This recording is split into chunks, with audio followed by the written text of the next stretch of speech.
ओम नमः शिवाय, हर हर महादेव, जय महाकाल। कैसे हैं आप सभी भक्त? देखिए, आप सभी को पता है कि आज है 11 जनवरी 2026 का दिन और आज के दिन पड़ रही है रविवार की अष्टमी तिथि। और पूज्य गुरु जी ने कई बार कथाओं में कहा है कि जब भी रविवार की अष्टमी तिथि पड़ जाए, अपने घर पे रात्रि के समय इस रवि अष्टमी दीपक को जलाना बिल्कुल भी मत भूलना। चाहे माता पिता भाई बहन कोई भी घर का एक सदस्य को यह वाला उपाय करना है। घर में सुख नहीं है, शांति नहीं है, कोई ना कोई कष्ट, कोई ना कोई परेशानी घर में बनी हुई रहती है। कभी बीमारियों को लेकर के समस्याएं बन रही है, कभी धन को लेकर के, कभी सुख नहीं आ रहा, शांति नहीं आ रही है, परिवार में किसी की उन्नति तरक्की नहीं हो रही है, कोई ना कोई कष्ट हमेशा आपके परिवार में बना हुआ रहता है। तो आज की रात्रि इस उपाय को करना बिल्कुल भी नहीं भूलना है। पूज्य गुरु जी की ही कथा से सुन करके और समझ करके इस पूरे उपाय को बहुत आसान भाषा में आप सभी शिव भक्तों को बताऊंगा। परंतु उससे पहले आप सबसे बस एक छोटी सी प्रार्थना करना चाहूंगा कि जो भी शिव भक्त पहली बार आए हैं, चैनल को सब्सक्राइब जरूर कर लिया कीजिए। और चाहे वीडियो को लाइक करें या ना करें, लेकिन कमेंट बॉक्स में एक बार अपने हाथों से हर हर महादेव जरूर लिखा कीजिए। इस पूरे वीडियो में हम 3 महा उपायों के बारे में बात करेंगे जो कि आपको आज की ही रात्रि करने हैं। तो ध्यान से सुनना है और समझने की कोशिश करना है। सबसे पहले बात करते हैं हमारे पहले वाले उपाय। पहला उपाय में पूज्य गुरुजी ने कहा कि आप सभी को अपने घर पर रात्रि के समय एक दीपक लगाना होता है। जैसा कि मैंने शुरुआत में ही आपको बताया कि ये किन लोगों को लगाना है जिनके घरों में बेवजह बिना किसी बात के लड़ाई झगड़े होते रहते हैं। समझ नहीं आता कि ये किस वजह से हो रहे हैं। आपके घर में किसी तरीके की कोई नकारात्मक ऊर्जा का वास है जिसकी वजह से आपके घर में कभी मंगल कार्य नहीं होते हैं, या फिर आपके घर में पितरों के कारण किसी तरीके की कोई समस्या हो सकती है, किसी ने बुरी नजर लगा दी है, जादू टोना टोटका कर दिया है। काफी सारे तो रिश्तेदार ऐसे होते हैं जो कि आपके घरों के लिए अच्छा नहीं सोचते हैं, तो कहीं ना कहीं उनकी भी बुरी नजर आपके परिवार पर लगती है, जिसकी वजह से आपके घर में बेवजह ही कोई ना कोई समस्या पैदा होने लगती है। तो इन समस्याओं को खत्म करने के लिए सूर्य भगवान का दिन अर्थात रविवार के दिन रात्रि के समय आपके घर की स्त्री को कैसे भी करके ये पंचमुखी दीपक तैयार करना होगा। यहां पर आप चाहे मिट्टी का ले लें या आटे का दीपक ले लें, लेकिन इसको पंचमुखी बनाने के लिए सबसे महत्वपूर्ण है इसमें 5 लंबी बातियों का लगना। रुई की 5 लंबी बातियां आपको इस दीपक में अलग अलग कोनों पर लगा देनी होगी।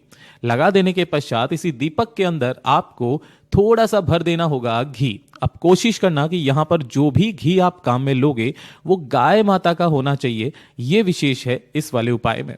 इसी दीपक के अंदर इस घी को भर करके सभी बातियों को आपको प्रज्वलित कर लेना है और इन्हें जला करके शाम का जो समय होता है, गुरुदेव ने कहा प्रदोष काल का जो समय है, सूर्यास्त के 45 मिनट पहले और 45 मिनट बाद का जो समय होता है, ये प्रदोष काल का होता है।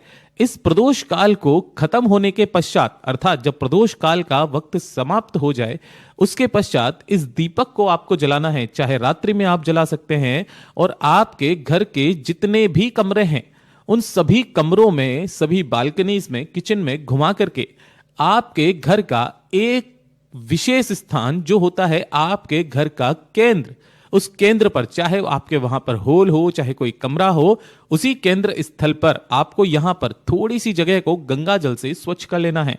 करने के पश्चात इसी जगह पर आपको आसन के तौर पर थोड़े से गेहूं के या चावल के दानों को रख करके उस 5 बत्ती के दीपक को इस जगह पर स्थापित कर देना होगा और इसे पूरी रात के लिए यहीं पर रखे रहने देना होगा। लेकिन जब आप इसे यहां पर रख करके जाएंगे तो इसके पास में ही आपको 1 लोटा शुद्ध जल तांबे के कलश में जरूर रख दीजिएगा, जिसे किसी भी चीज से जरूर ढक देना।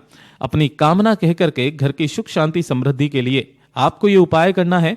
जब अगला दिन आएगा तो सुबह यह दीपक तो बुझ चुका होगा अर्थात भिड़ चुका होगा, और ये जो कलश का जल है, इस कलश के जल को ले जा करके महादेव के शिवलिंग के ठीक ऊपर कुंदकेश्वर महादेव के नाम से समर्पित करके आ जाइएगा। इससे सुंदर उपाय महाराज हो नहीं सकता। पूज्य गुरु जी का बहुत अद्भुत और रोचक उपाय है, जरूर से कीजिएगा।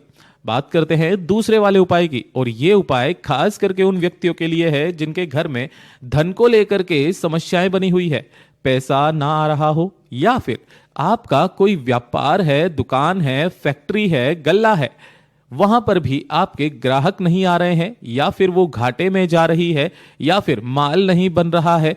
काफी सारी ऐसी समस्याएं जो व्यापार को लेकर के आ जाती है। अनावश्यक खर्चे घर में इतने ज्यादा हो रखे हैं कि आपके घर में बिल्कुल भी पैसा बचत नहीं हो पाता है। तब आपको इस उपाय को रविवार की रात्रि करना होगा। आपको मात्र एक बेलपत्र लेना है जो कहीं से भी खंडित कटा फिटा ना हो, और साथ ही साथ आपको थोड़ा सा लेना है लाल चंदन। कोशिश करना ओरिजिनल अगर लाल चंदन मिल जाता है इस तरीके से मुठिया में तो बहुत अच्छी बात है। इसे घिस करके चाहे एक बूंद चंदन निकले वही आपको ले लेना है, और साथ ही साथ एक लोटा शुद्ध जल अपने घर का तांबे के कलश में लेना होगा। अब इस वाले उपाय को आप चाहें तो महादेव के मंदिर शिवलिंग के पास जाकर के भी कर सकते हैं रात्रि के समय, या फिर अपने ही घर के शिवलिंग पर, या फिर घर पर शिवलिंग नहीं है तो किसी भी गमले में पार्थिव शिवलिंग का निर्माण करके भी कर सकते हैं। जैसे ही आप पार्थिव शिवलिंग में शिवलिंग का निर्माण कर लोगे, उसके पश्चात उत्तर दिशा की तरफ, नॉर्थ डायरेक्शन की तरफ मुख करके आपको बैठ जाना है। यहां पर आपको पूजन इनका करना है। जो भी आप यहां पर कुमकुम, चावल, हल्दी, मतलब जो भी आपको चढ़ाना होगा, जैसे भी आप पूजन करते हो वैसे आपको पूजन करना होगा। पूजन करने के पश्चात जिस तरीके से आपने यहां पर बेलपत्र लिया है, इसी एक बेलपत्र की बीच वाली पत्ती पर ओम नमः शिवाय मंत्र का स्मरण करते हुए आपको लाल चंदन की एक बिंदी यानी कि अंग का संबोधन बनाना होगा। फिर इस वाली पत्ती पर भी आपको अंग का संबोधन बनाना होगा मां जगदंबा के नाम से, और तीसरी वाली बेलपत्र की पत्ती पर आपको भगवान गणेश रिद्धि सिद्धि के नाम की एक अंग का संबोधन बनाना होगा।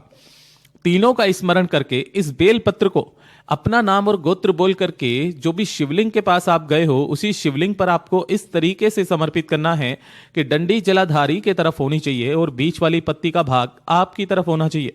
समर्पित करने के पश्चात ढोक देना और एक दीपक यहां पर प्रज्वलित कर देना गोल बाती का। 15 मिनट के पश्चात आपको फिर से आना है और एक लोटा शुद्ध जल इसी वाली बेल पत्र के ऊपर ही समर्पित कर देना है। इस तरीके से जो भी आप जल समर्पित करेंगे, अगर आपने पार्थिव शिवलिंग का निर्माण किया है तो उसका विसर्जन भी हो जाएगा। जल समर्पित कर देने के पश्चात बाबा से विनती और कामना करके इस बेल पत्र को यहां से उठा लेना होगा। ढोक देकर जब आप अपने घर के अंदर जाएंगे तो आपके घर की जो मेन चौखट होगी उस चौखट से आपको इस बेल पत्र को स्पर्श करा करके अपने घर के अंदर लाना होगा और घर के मंदिर में इसे किसी भी सुरक्षित स्थान पर रख देना होगा। 21 दिन तक आपको इस बेलपत्र को अपने घर में रखना होगा और 22वें दिन इसे लेकर के किसी भी बेलपत्र पेड़ के नीचे रख करके चले आ जाइएगा। जिन कारणों की वजह से भी आपके घर में धन नहीं आ रहा हो या फिर धन का अनावश्यक खर्च हो रहा हो, वो सारे कारणों का विरोध मात्र इस एक उपाय से हो जाता है। पूज्य गुरु जी का बहुत अद्भुत और अचूक उपाय है, जरूर से कीजिएगा। और ये तीसरे नंबर का उपाय जिसे आप सभी लोगों को करना होगा। इस वाले उपाय के लिए आपके पूरे घर में अगर आप चाहते हैं किसी तरीके की कोई समस्या ही ना आए, ना ही धन को लेकर के आए, ना ही कर्ज को लेकर के आए, घर में लड़ाई झगड़े क्लेश अगर बहुत ज्यादा होते हैं वो भी अगर खत्म हो जाए, जिस तरीके की भी समस्या आप अपने परिवार से दूर करना चाहते हैं वो सारी समस्याएं आपके मात्र एक उपाय से होती है।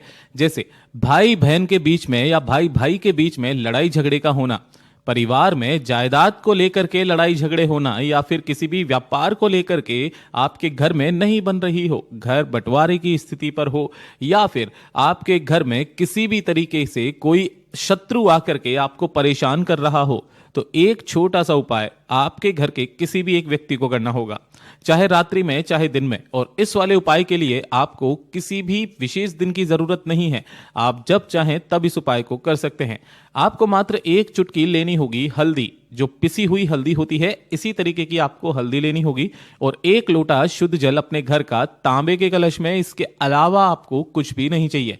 इन सभी को लेकर के आपके घर के आसपास जो भी भोलेनाथ का मंदिर हो वहां पहुंचकर भोलेनाथ की शिवलिंग के पीछे की तरफ आसन लगा करके बैठ जाना होगा।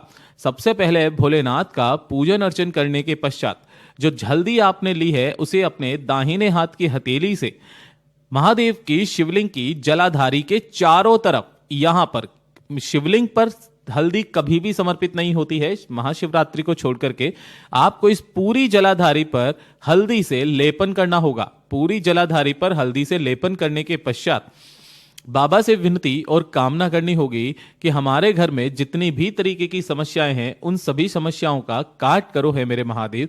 बस आपसे इतनी सी कामना है। इतनी कामना करने के पश्चात इस जलाधारी पर से माता अशोक सुंदरी के स्थान पर लगी हुई थोड़ी सी हल्दी निकाल करके अपने साथ किसी भी एक कागज में या किसी कटोरी के ढक्कन में किसी में भी निकाल लीजिएगा और उसके पश्चात एक लोटा शुद्ध जल भोलेनाथ की शिवलिंग पर समर्पित कर दीजिएगा।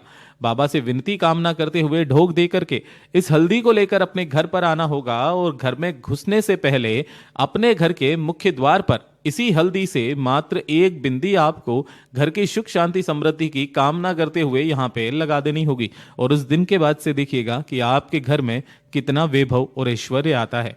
पूज्य गुरु जी के सभी उपाय बहुत ही ज्यादा खास और अद्भुत है, जरूर से कीजिएगा। वीडियो पसंद आए तो कमेंट बॉक्स में हर हर महादेव जरूर लिख दीजिएगा।